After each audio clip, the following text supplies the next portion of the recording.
Hi, I'm Roy Colin, and I'm the creator of the podcast. You can find everything about me and the 5 podcasts on bio.link/podcaster, and you'll find it in the QR code there.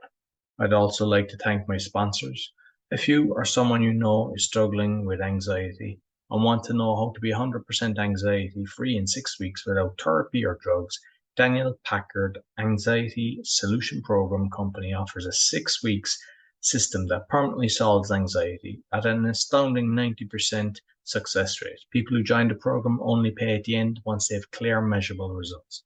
If you're interested in learning more, go to permanentanxietysolutions.com, where you can book a free consultation with Daniel. Do you have high blood pressure or want to get off the meds? Doctors are amazed at what Zona Plus can do. Get a $50 discount with my code ROY. Go to zona.com/discount/ROY, and you see the QR code for all my sponsors down at the end.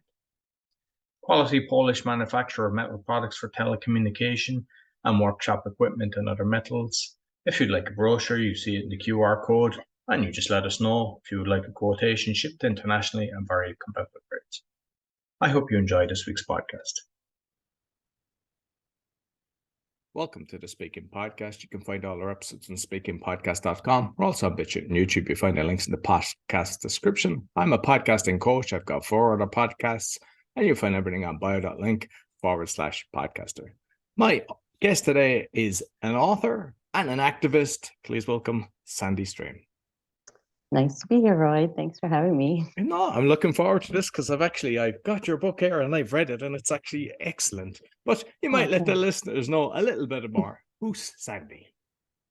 I'm just a regular human being, I guess, like everybody else, with my struggles, my ups and downs.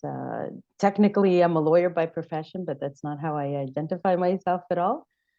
Just a human being. And in the past few years, I felt like I had so many difficulties internally that I really started to delve into, how can I feel better myself inside? How do I feel better? And I just read a lot, meditated a lot, watched a million talks, everything. And in the end, I was taking a lot of notes. I call them my sanity notes. So I was taking notes, papers everywhere, and just trying to make sense of things. And in the end, I kind of feel well. And I did turn it into a book called The Courage Circle. And it's my pieces of my puzzle of how I came to pretty much function and feel well no matter what's going on around me. And so now I guess I'm at the point of wanting to share that and hoping that some of my pieces of my puzzle are some of the pieces of other people's puzzles, so that people can walk around in this world, feeling better. And then when they do behaviors that are just healthier. And who knows how that's contagious, right? Excellent. So I suppose before we delve into the book, because I'm looking forward to this, because there's a lot of things that I've picked out on, but your own kind of speaking journey, because obviously when you're, a lawyer, you have to, be competent speaking and you're there. But prior to that, what was your own kind of speaking journey? So I would say when I was younger, I was not on a speaking journey. I was probably more quiet and not expressing myself or expressing what I think so much. And, more, making sure everybody else is happy and everybody else is happy with me of what I do. So I would say I was not a speaking journey. And then I guess in my 30s, I started teaching some conferences, legal conferences. So I got a bit more comfortable with speaking there, but it was certainly terrifying at the beginning. And then I did that for the past 15, 20 years. And now with this book that's really inspired me to speak out, it actually takes me a ton of courage to do this, even though I've been speaking for so many years, legal aspects, but to do, podcasts and to speak on these issues is very new for me. Social media is very new for me. But I guess I'm motivated enough to do it. And so I'm kind of just handling the nervousness or the fear of doing it and doing it anyway, as people say. And so that's why I'm here, because I feel like it's something I should do. Brilliant. And with kind of the legal side, because I'm not sure what kind of area that you were kind of representing, but I know just from a circle that I know, a lot of solicitors, it can be a fairly depressing job. because of the different cases and everything. I'm not sure is that similar in the States, but I know that from a lot of people that I've come across. Yeah, well, I'm in Canada actually, and I wasn't doing that kind of practice. So I worked a little bit in companies, but then I started just teaching non-lawyers basically about contracts. So I didn't really deal much with lawyers at all. And it was so with purchasing professionals, and I was teaching, seminars, kind of how to deal with contracts when you're not a lawyer. So educational. So I don't think I've had their experiences. Okay. So, like, I know the book you're kind of doing workshops, so you might kind of talk about your workshops, kind of what exactly they entail and how you kind of structure them, and then we'll delve a bit into the book. Sure, I'd love to. I don't exactly consider them workshops because I'm not teaching and I'm not lecturing anybody in this group. I call them more a circle. And so we meet, about twice a week. There's 2 different groups in yoga studios. And I didn't realize, but what I do at the beginning is very, sets really the tone for the room. And at the beginning, we all introduce ourselves kind of with our titles. So I start with my, legal title. Everybody else says I'm a programmer, I'm an architect, I'm this and that.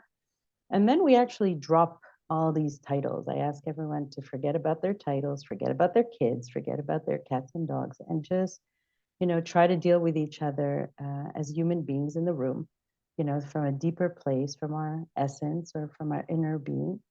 And once we do that, and then we do a little bit of practice of what I consider to be healthy listening, because there's different types of listening, and most I don't know if they should even be categorized as the word listening. So once we do a bit of that, then we just discuss a new topic every week. But with that base of, dropping this comparing of, titles and experiences and all that, and just being there. And with the practice of listening, people are just very, very open right away, actually. And so, they share about their own, struggles, experiences, whatever else is going on. And the wisdom and the honesty in the room is just so wonderful, the encouragement. So it feels to me like a bit of a dream world. And it's not that there isn't pain or sadness in it, but it's just honest. So, and there's no, judging and demeaning and things that the world thinks is normal. It's not normal, in my opinion. But this sense of openness and honesty and encouraging is just, it's a wonderful place to just be, So I love doing it myself. And I think that people enjoy having a space where they can just come and be themselves, basically. Excellent. And I mean, I think that's something that every little town and city needs. Is it something that you can kind of facilitate training people that can do the exact same around the world? Well, for me, what I think it starts with is actually you. So the Courage Circle, even though the book's called Courage Circle, I didn't, know I would do eventual physical circles with other people, because for me, it's a circle around yourself. So you have to, find your own courage, your own peace inside, learn how to set boundaries and all the other things that I talk about in the book. And then when you, live that way yourself, that does tend to impact your world around you. It's not like you're trying to control everybody around you, but the way you are just does naturally impact your world around you. So it's my belief that each person that just kind of takes care of themselves in this way and learns to kind of operate under this good operating system will be contagious or impact others around them kind of naturally. So I don't think I could do 1,000 circles around the world. It's just me, but each person that kind of delves into themselves and arrives at a place where they, can feel well, I think will just impact the people around them just naturally. So how I would go about doing this more, I don't really know. Right now, I'm just doing this week and we'll see how it goes. I'm doing these podcasts. I hope they're also helpful at just redefining what is normal in our world so that people do not just tolerate behaviors that are not healthy, basically.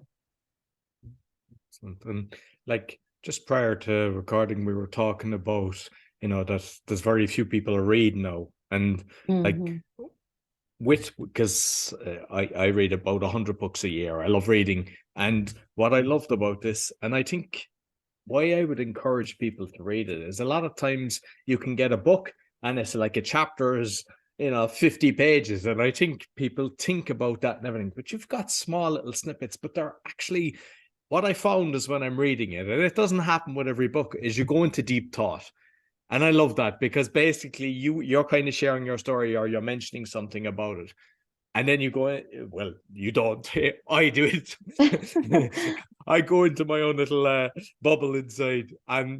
And I like that because it's like, That's wonderful. yeah, Yeah. it's like thought provoking. So, I mean, there's a lot of different things that that I've kind of gone through on this. So if I just kind of touch on kind of the key words and perhaps Sure, whatever you like. there was one, avoiding feelings. Yeah.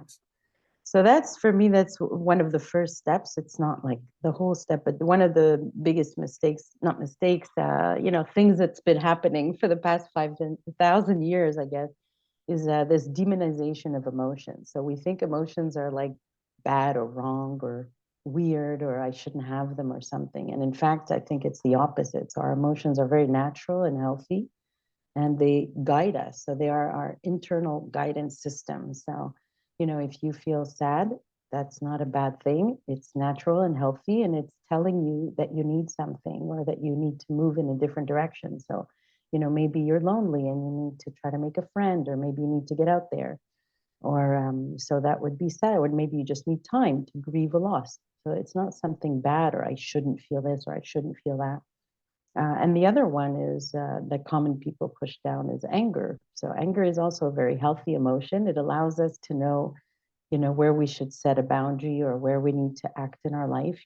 This doesn't, I feel disrespected, so maybe I need to do this or that.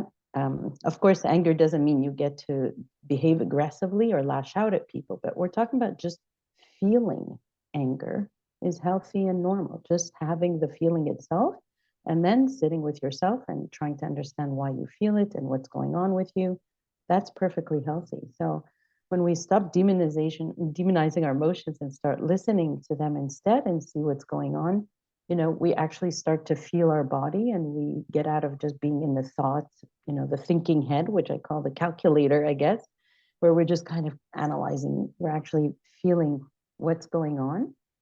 And then eventually with time, these emotions will process and we will feel them and they will pass through us. And then we start to just live more in the body, which means we feel things. So we feel the air, we feel the energy, we feel trees, we feel life. We just feel, we sense life more, instead of living in the head, which is just basically a calculator, and not really our essence, which is, I would say, a bit more, you can look to your heart or your guts or something that's more in the body, to live in yourself, in your deeper self. So, and like say the anger is like, because a lot of people, there's two types, because some people, they just go screaming and they go, and others suppress it and they push it down. And I think just to become conscious of the feeling, and sometimes without screaming, but let people know, look, you have created something that isn't normal. And I think it becomes more empowering when you can do that, instead of kind of going, somebody's in the wrong and they're doing something bad, but you just don't want to disrupt the thing, that you're pushing it down. And I think a lot of people do that, and then it just is like a bomb that just eventually people snap. So by being in control of your emotions, that doesn't happen. Yeah, so suppressing your emotions is just gonna, I think, lead to, physical unwellness, because you're not actually processing them and you're not allowing the energy to move in the body.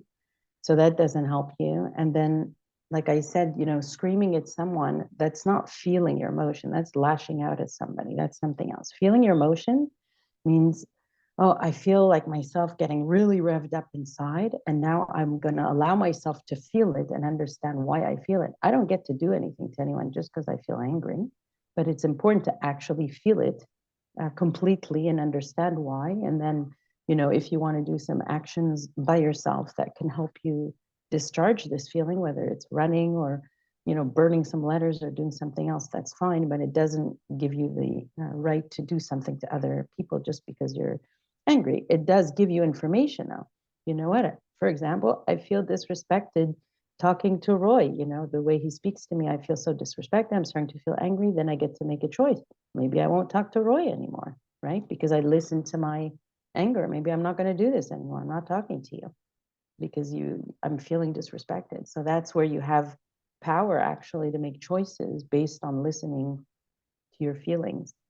So it's a very important first step in terms of finding your power of what you can do in your life and not blaming the other person. Oh, Roy should stop being rude. Roy should stop whatever. No, I should remove myself from the situation, and do what I need to do to make sure that I'm okay. So when you operate your life all the time looking at, what am I to do, as opposed to Roy is bad or someone's doing something bad, it really, it's a very healthy way of operating, in my opinion.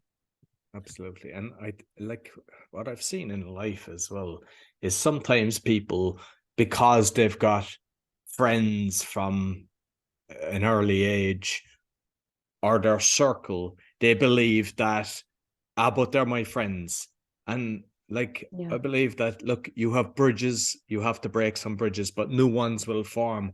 And it's like, when you feel that you're not being respected, there's no point in having a screaming match and then it calms down and then it's grand again a couple of days later, when you know that this is just wrong. And I have done that. And I've been guilty of it before, just kind of thinking, it'll be grand. And as soon as you kind of cut somebody out of your life, both male and female, you never regret it. Well, I haven't. I've never went back and go, I shouldn't have done that or whatever. It's always been the right decision. And it's like, so if that's what felt right for you, that's then you're doing what's healthy for you, and that's the way to go. But it could be different. I've had to do many different things in my life, and it's very difficult. It's not like it's easy, right? You're going to have horrible feelings of being alone and lost and all those things. But if you're taking care of yourself, meaning I'm responsible for myself and for my well-being, and this is constantly something that's hurting me or causing me stress, then for sure you could try to talk to the person, you could try this, you could try that, but eventually, ultimately, you're responsible for your own well-being. And if it's disrupting this well-being, then you have to do what you have to do for yourself, right? So I guess that's the choices you made, and that's a bit of an unknown, but I guess that's the way to go. Yeah. And I mean, based on kind of the other side of that then, because there's another part you've read, seeing yourself as a victim. Yeah. So that's kind of goes into it, because sometimes it's people that you cut the ties with, but that's how they see themselves, as the victim. With seeing yourself, I mean, it's a complex topics, but my experience, first of all, is that people have a hard time, actually the opposite problem, that they have a hard time actually seeing that they were hurt. Like kind of, people are told like, don't be a victim, don't be a victim. So they're actually having a hard time feeling for themselves. So I'd say the opposite problem is the bigger one, to actually feel your pain, right? Feel like, oh my God, this was like so hard for me. And this was horrible experience and it was tough. So first of all, I would start with the opposite, meaning, yes, feel your pain and hurt completely. That's part of experiencing, like I'm saying, the reality and the truth of what's happening in your body, and the pain will eventually pass, but we need to feel it, right? But then, once we felt it, we can definitely try to pull ourselves out of situations. One thing that really helps could be to, and it's not about blaming or who's at fault, but just trying to see what part you played in something. Like, even if it's 2% part, like, how did I participate in this situation? Did I stay there longer? Did I, just to find your part without blaming yourself, without being hard on yourself, just to see, because that actually empowers you to see, okay, well, I'm not going to do that next time, or something else. Even if it's 1%, it can really help. And even if you don't find that 1%, you can try to see, like, okay, what am I going to do now about this? What can I do now? What can I say? What can I speak in? Pretty much I find, we can always find something that we can do or that we play a part of. And I would even go to extremes in saying how much we can really realize that we play a part in everything that's going on in our world. So, a lot of people are very unhappy about the war that's going on, between Russia and Ukraine, obviously. And so can we spend a moment and think, how are we playing a part in creating, instead of blaming, oh, this should happen, that, how are we playing a part in that? Are we ourselves being very nationalistic? So then we're perpetuating big nationalism, right? Are we, not being accepting of different, I don't know. I mean, each person can look themselves, but I certainly always look to what am I doing? It doesn't mean I'm going to solve everything, but it means I'm not going to always be blaming the world or thinking everybody else has to do something in this world or trying to control them. I'm just going to really take ownership of my life and do what I have to do that feels right for me. And that's kind of the way I operate. I'm not looking to the outside to decide what I have to do or to approve of me or to tell me, this or that. And that's where we can walk around life feeling very relaxed, actually, because we're more internally driven, we're validated internally, we're motivated internally, as opposed to what we've usually been trained is to look at the outside, to approve of you, to tell you you're okay, you're not okay, you're doing this right, you're not doing this right, right? So instead of looking outside, we start to look inside and get our answers and get our drive and get everything else, a lot of it from there. Excellent. And I suppose, because I know you talk about grounding as well, which is something I do all the time. I love going barefoot out in the garden and everything. Oh, really? Okay. Yeah, I do too. Yeah, I think it just it definitely Mhm. connects you with the Yeah. earth. Yeah, grounding is super important. Again, it's a lot of it is about being in the body instead of being in the head, right? Whether we're in our power, in our heart, in our guts, all these things, instead of just kind of, it's almost like you're escaping into thinking as opposed to, feeling yourself in the world. And I do believe being barefoot on the ground is super important. Not only, there's all kinds of electromagnetic stuff that happens and who knows what, in our connection with the earth and energy and all that stuff, but at a very basic level for me, especially when someone is feeling very anxious or worried or whatever, so they're very much in their thoughts, right? And they're not in the body. And so if you're not in the body, it's almost like you're a bit like you're floating, like you're not safe, right? So when you feel the ground, you feel safe because you're not like gonna fall or float. So it might seem like a weird analogy, but I think it's actually true. Like when we feel, you sit on the floor, you just feel safe, so whatever thoughts you might have can help you feel just safety, like you're not gonna fall down or float away or be blown away with the wind, right? So I really recommend walking barefoot or just sitting on the grass when you're struggling, and even when you're not struggling, to enjoy and get the energy from the earth and whatever else who knows how it gives it to us, but there's definitely some connection happening there with our bodies, right? It's like a grounding electrical stuff in the house, right? It needs to get grounded. And I do think there's something in us that's the same. That's what I feel, at least in my body. No, definitely. And what I noticed is, even if I'm walking around, I know when I'm in flow, when everything is right, and I can feel it when there's something off. And then I try to kind of see, okay, what's going on, and get it back in line. But I know straight away there's something off. I just don't feel right now. Right. And so when you feel not right, you look inside instead of looking at the head, right? Like, oh, I shouldn't be doing this. I should. Whenever you say the word should, you're definitely not in the right zone of trying to find answers. But instead of I should do this, I should do this, you can go to what do I feel? What am I feeling right now? Am I feeling sad? Am I feeling a bit scared? Am I feeling tired? Am I feeling, go a bit more to the feeling, because then it'll let you know what you need to do. It'll be your guidance is there, your inner compass, as they call it. Oh, definitely. And I know you kind of do meditation as well. So I'd like to know what kind of meditation that you're doing. And you touch on the breath work as well, because breath, grounding and the breath, because most people aren't even breathing properly. And, so just curious what way you do it. And are you teaching that in your circles as well? When I was doing, like I said, those few years of looking in everything, I just listen to anything and everything. So I'm no expert in anything, but if something sounds right, sometimes these Himalayan bowls or chanting or whatever, it's not that I follow necessarily the whole, world of that, but it really gets us in the body again because we're listening. Listening is actually in the present, right? So it's not a thought in the head. We're actually listening. So for some people, music can do it, breathing can do it, Tai Chi could do it, or yoga, or anything else that where you're feeling martial arts, obviously. But one simple exercise that I use often is to, it's part of grounding as well, is to kind of breathe in and feel like you're sucking up the ground, like the energy from the ground, like really high up, and then to bring the thoughts all the way back down and to follow that into the body. Like, when you exhale, to take all the head energy, all the electricity in the head, and put it back down into the ground. I mean, that often works well, just a long exhale. Some people also use the inhale, like 4-7-8 is a very nice one. You inhale for 4, you hold for 7, and you exhale for 8. If you just do that a few times, it definitely brings your body back, down into feeling grounded and feeling in your body and less in the head. So those could be tried, but there's so many apps. There's a wonderful app called Insight Timer that's free, that has a million things on it. So that one I would recommend if people are interested. Excellent. And when you're doing the circles, then how long is it? An hour or 2 hours, or what's the jury, or does it vary? It's usually about an hour and a half.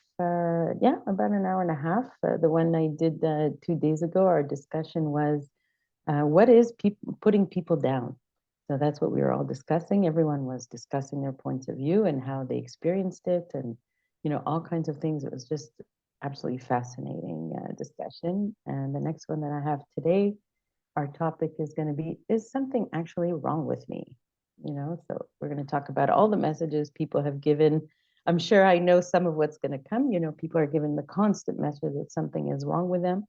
And so unfortunately, they spend a good part of their life trying to fix themselves, where, at least in my opinion, there's nothing to fix. You're just fine just the way you are inside. And you might have gotten hurt, or you might have emotions to process from the past, or traumas and all kinds of things. But it doesn't mean something is wrong with you. It just means you've had difficult experiences of whatever kind. So that discussion should be interesting today. And that's something very interesting to start to notice, how many times, pretty much all the time, you will experience so many people giving you that message, whether it's their tone of voice or words of, something is wrong with you, or putting you down, or doing something like that. It's just such a common way of behaving, as if it's normal. And it's just so wonderful for me to sit in a room with the people in the Courage Circle that attend, and to just not have that energy. And, it's 15, 20 people that barely know each other,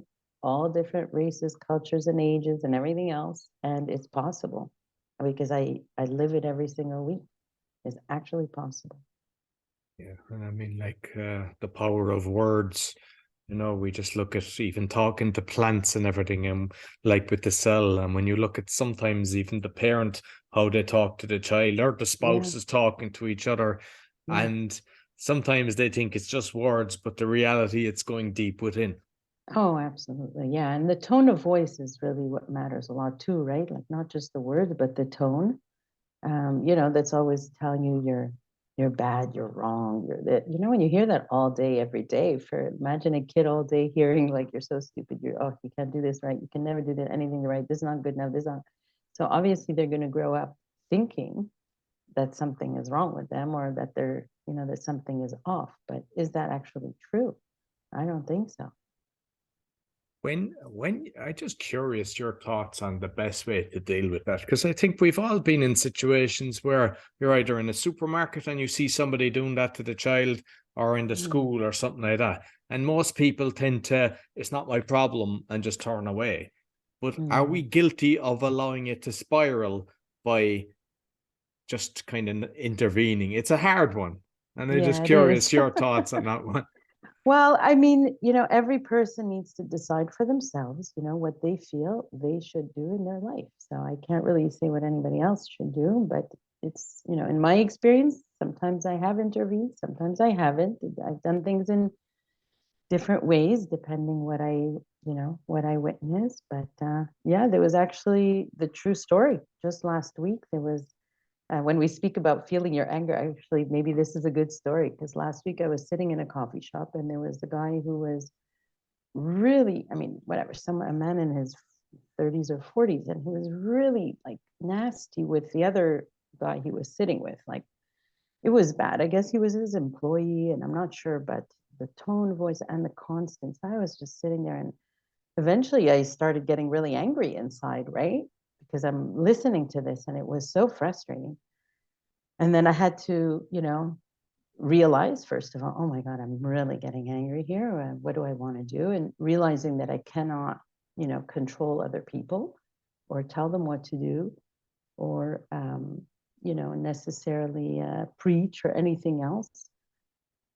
I just, looked at him and he looked at me and I thought, do I actually want to say something or not? And he didn't look like he's going to attack me or anything, because maybe I would have made a different choice with that, the level of anger he had. I might have chosen differently. But in that moment, I just decided to say, he's like, what? And I was like, well, I said, do you want to know what I think?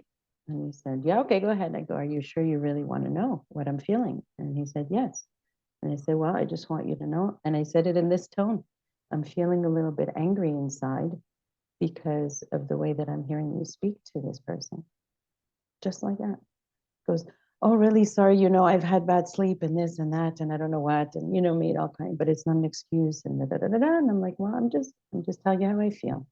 That's all. And so where that goes and what happens there, who knows? That's not in my control. I just kind of expressed what I felt without lashing out, but I felt in that moment to do it, so I did it.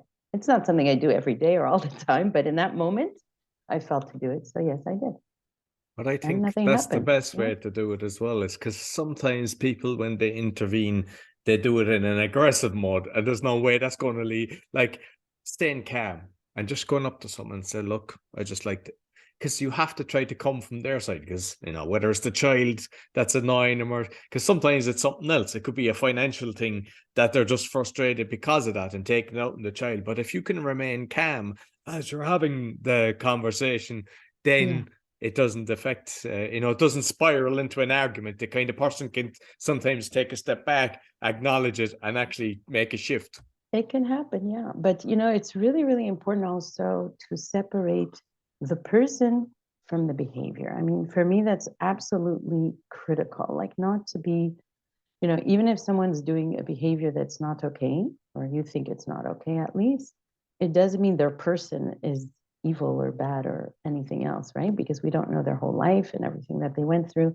But we can absolutely say that we might have the opinion that this behavior is not okay. So it's possible to be very, clear about the behavior not being okay, but the person, yes, being okay at the same time, right? You can do that. And so that doesn't mean we don't set boundaries, right? So I think a lot of us are raised, well, some of us are raised learning empathy and then using that as an excuse for behavior, right? So if you just understand, oh, they've had a bad day, that's why they're yelling their heads off. Oh, okay, I understand. So then we excuse the behavior. But it's possible to separate that and say, I understand, and this behavior is not okay. Like both. I'm not going to tolerate the behavior, but I'm not going to be deeply hating you or anything, but I'm not going to tolerate that behavior. And I might put boundaries about it. And maybe I'll never even talk to you again because you're, who knows what, but I'm still not against you. It is possible not to be against or hateful to the other person and not even talk to them ever again. That's possible. It's because of the current behavior that they did, or maybe you need to process pain or whatever else it is. So I wouldn't use it like as an excuse, but like this separation anyways, it helps me realize and to, not be against or hateful to any human being, because we don't know their whole story and we don't know everything they went through. So what's there to hate, right? They're like you went through all kinds of things. I went through all kinds of things, and I've done a million behaviors of all kinds, right? And I'm not going to hate myself. I'm going to understand myself. I'm going to understand myself for what, anything I've done and said. I'm going to just look and understand why and how, and, be kind to myself about it with understanding. And then if somebody does that, right, if they've gone through themselves and understand themselves so fully, you kind of understand everybody else, because you realize, oh, okay, they have their whole thing, whatever it was that they must, I don't need to figure it all out, Roy. Wait, your whole life has been, but I'm sure it's, whatever, it's been tough. Everyone has all kinds of things. So I'm not going to be hard on you, but I will be very strict with my boundaries, but I won't be hard on you, right? There's a big difference. Yeah. It's kind of leading on to that then is kind of forgiveness, the act of forgiveness. Because like I personally, because I went through losing a lot of businesses, losing everything, basically my own houses and the whole lot. And then there was kind of anger based on different people that had caused this. And it was through meditation, guided meditation, that I went through a process. And I believe one, it was like gratitude, but the other one, which I think this is the most, was the act of forgiveness. So I kept saying, okay, like I forgive you. The easy ones, some are simple, you can do it, anything. Other ones that cost, they take a bit of time. But what I did actually was bringing it back to that you have unconditional love for a child. You look at any baby, and then you realize it's external forces that are actually, changing that. And that's the way I looked at it. I was like, did that person come into this world wanting to be like this? They're acting on something that happened to them. And just through that whole process, I was able to give forgiveness, because I believe like it's in your own cells, because they're not feeling your annoyance and just anger towards them. It's when you have anger, you have anger within. And I think the forgiveness is actually the most important thing anyone could start practicing. Oh, wonderful. Nice to hear that you're able to do that really for yourself, right? It's for yourself. That exactly. It's for you. You don't realize it at the time. Yeah. I had a similar experiences for sure, but it's normal to have phases of anger and hurt and whatever, and that can't be rushed. It takes the time that it takes, but eventually, again, like if you're trying to be responsible for yourself and feel well yourself, you eventually realize that this anger and hurt that you might be holding on to for too long is hurting you, right? And because you want to be well. So I went through that kind of same thing. At some point I decided, like, okay, I'm ready to heal, or I'm ready to feel okay, and therefore I'm ready, to forgive this person so that I can feel okay. And again, part of what you're saying, realizing, okay, maybe they didn't intend everything or know everything, or they had their own things, so they weren't necessarily just evil inside or something like that. They just had their own whatever was going on, and that led to those behaviors. And that helps for sure to be able to forgive again, and separating the behavior from the person helps. So I'm glad you got to that. That was very big for me as well, when we're able to walk around actually forgiving all the time, right? Then you become just a person that's just always forgiving, like no matter what you do, okay, maybe I'll set a boundary, I don't like it, but you're forgiven right away, kind of, right? You can almost do that at some point. You touched as well on wanting justice. So you might just kind of touch on that a little bit, because I thought that was good as well. Yeah, that one I wrote just because, if you've tried, compassion and forgiveness and healing, and you felt our emotion and whatever, and you're just still holding on to this idea of revenge, or things have to come around and go around, or be equal, or they deserve I don't know what. So I just suggested, as an idea that came to my mind, is, okay, fine. So if you actually want justice, so make the whole thing just. Like, why only pick your event that you had with this person to make some kind of justice there? Why not make the whole thing just? So maybe make their whole life just. Did they have a whole just life, this other person? How they were raised or treated or everything? Like, just make the whole picture just. Fine, like, go ahead and do that. But necessarily just trying to fix this one line, this one event that happened with you, that's not really justice anyways. I mean, that's just one little event of the whole picture. So it was just a thought to try to help people to let go of this idea of justice and revenge or something like that, and look a little bit more towards just healing yourself, and the rest will take care of itself. Excellent. And just finally, because I mean, there's a lot of things I could touch on, but I don't want to be, We I can want talk people later to if actually, you like. I want people to actually go and get the book and just look, because it's a really enjoyable read. But the Oh, butterfly thank you. effect, you actually touch on that as well. So you might just kind of mention the butterfly effect. Yeah, so the butterfly effect is it's a mathematical concept where the example that was given is that, the wings of a butterfly flapping, so something very, very minute, can actually have big impact at a later time. For example, changing the direction of a tornado or a hurricane or something like that. So, and mathematically, it's actually true, right? So a small something can actually create, huge things in the future, huge change and whatever. So when you walk around knowing that, for me anyways, I don't try to think like, okay, I have to do some big thing or who knows what, sometimes just smiling at someone really changes the whole direction of their day and then life, right? Like every little thing actually changes everything, right? If you think about it, every sentence we're saying today changes everything in the whole world, right? Because your direction now changed mine, and whoever listened, everything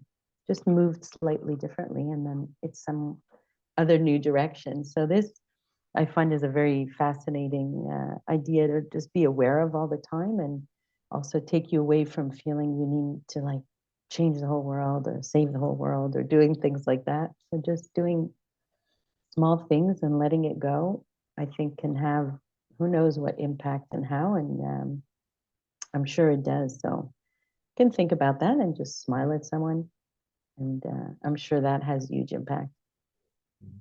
I think even if you kind of look at driving, because you've two choices, if somebody, I mean, obviously there's reckless driving, but so if somebody does something, you can be aggressive, beat the horn, and then they can be thinking about it, or maybe perhaps they're new at driving or just having a bad day. You don't know what's going on. There could be a baby screaming in the back and everything, which in turn could have a knock-on effect later on because they're thinking of that.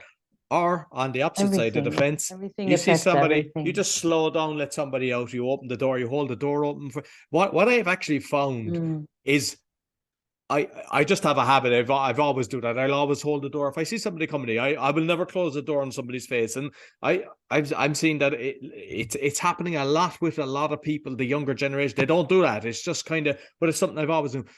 And the amount of times that, even if it's a guy that's tattooed on the face and everything, I've noticed they're the ones that say thank you. So not to be judging anybody or looking, just do what's right. So you have a habit of kindness. That's a wonderful habit. Yeah.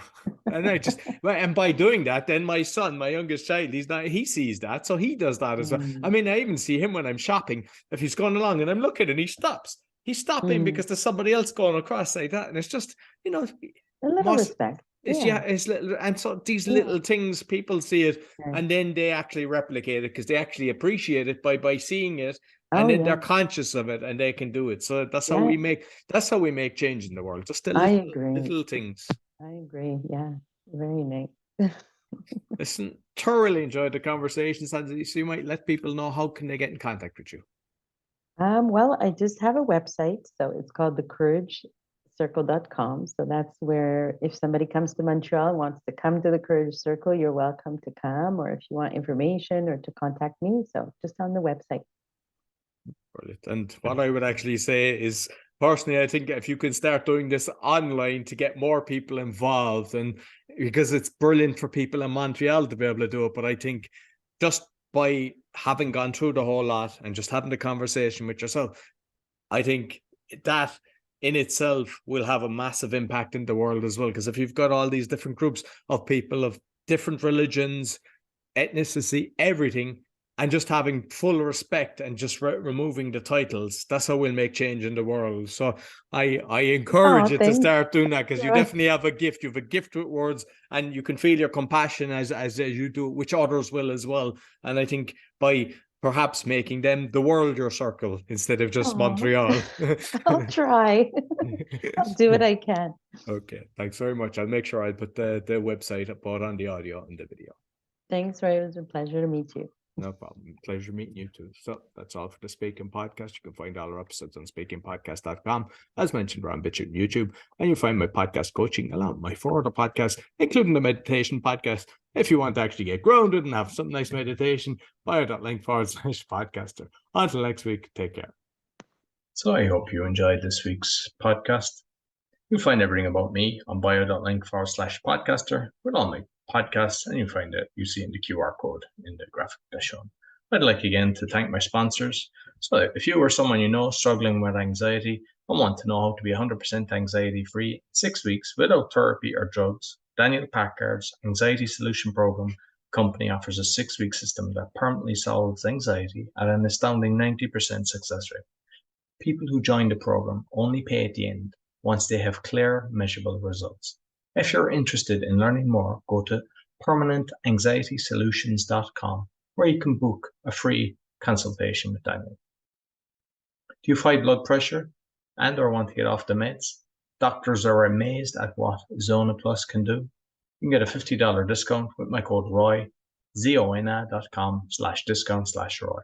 And you'll see it in the QR code as well as Daniel's QR code. Quality manufacturer of metal products for telecommunication and workshop equipment and other metal materials. You see the brochure there in the QR code, and let me know if you would like a quotation, shipped internationally at very competitive price.